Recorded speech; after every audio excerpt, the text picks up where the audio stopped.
Deadly poisonous snakes, handled with as much respect as a waiter ladling out spaghetti.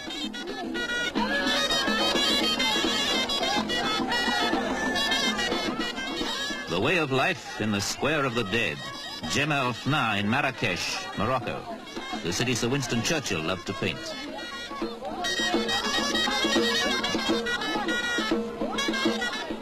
The mystic business of mystifying snakes must be one of the strangest tourist attractions in the world. But there's no tongue-in-cheek about this ritual in a land where ritual and ceremony are part of everyone's living. Certainly the royal guard outside the king's palace in the capital city, Rabat. Ceremony, though always decorative, moves with the times, as does King Hassan himself, Morocco's constitutional monarch.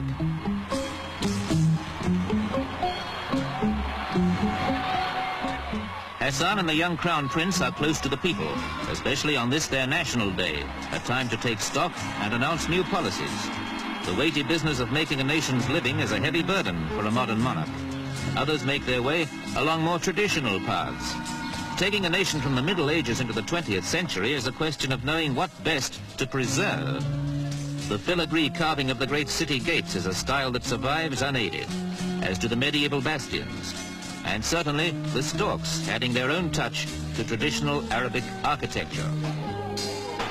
Traditions are handed on to the illiterate by those who make their living by telling stories.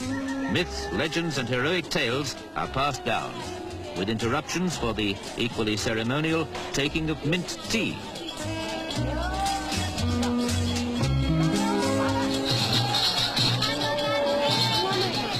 Jemaa el-Fna is a fairgrounds cum music hall, where the preservationists are more energetic.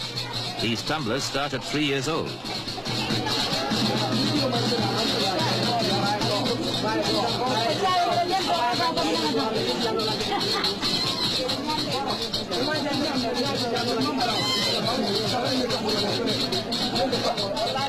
They call Marrakesh the Pearl of the South, Morocco's gateway to the mountains and to the Sahara. If you want to collect a caravan and trek across the desert, this is where you start, the Thursday morning camel market.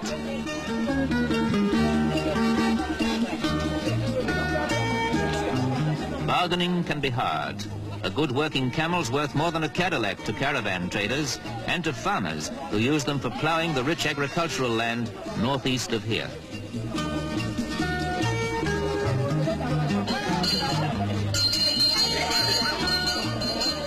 Most Muslims don't drink alcohol, but wherever men meet and get thirsty with all that money talk, the water sellers are there too, with their goatskin bags. Hard bargaining for camel connoisseurs is a backcloth for those making another kind of living. And of course it's a must on every tourist's itinerary.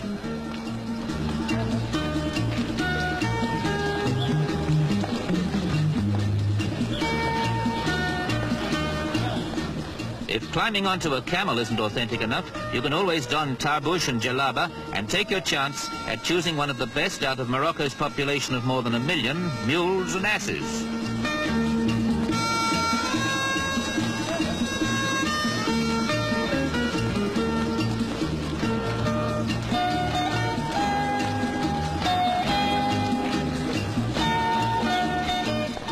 For those who can't afford a camel, a burro is the only means of transport, the all-purpose beast of burden that brings produce from the country to the bazaars of Marrakesh, Fez and the other imperial cities.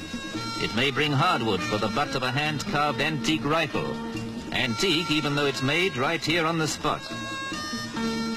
The craftsmanship, learned early, is as old as firearms.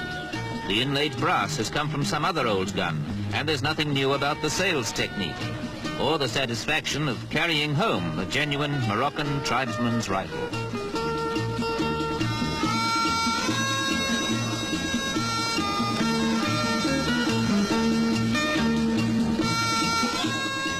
Next to agriculture, tourism, epitomized by the color-splashed bazaars, is the major currency-earning industry. But Morocco's most famous export is live horseflesh. Here, in what could almost be an English country setting, they breed that most cultivated and influential of animals, the Arab.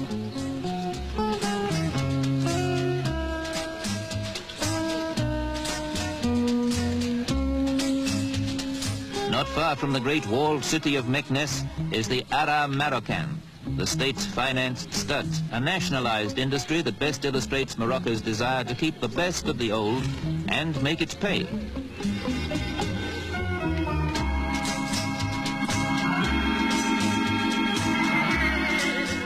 Keeping the past profitably alive is something worth cultivating.